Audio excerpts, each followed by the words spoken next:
Comment করে জানিও। যাই হোক, সবকিছু কমপ্লিট করে চলে এসেছি নিচে ভাত নিতে। ভাত নিয়ে আবার গেলাম উপরে। শীতকালে সবাই মিলে একসাথে ছাদের পরে ভাত খেতে খুবই ভালো লাগে। খাওয়া দাওয়া করে নিচে এসে এই যে জামাগুলোকে কেচে দিয়ে আমি আবার জলপাই কাটতে বসেছি।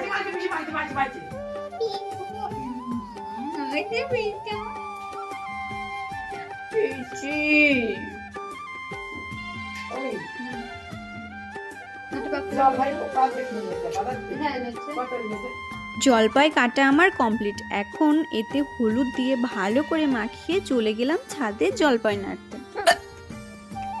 এরকম হচ্ছে কেন? আমার হাসি পাচ্ছে কিন্তু ভীষণ। কি চুরি করে খাবো?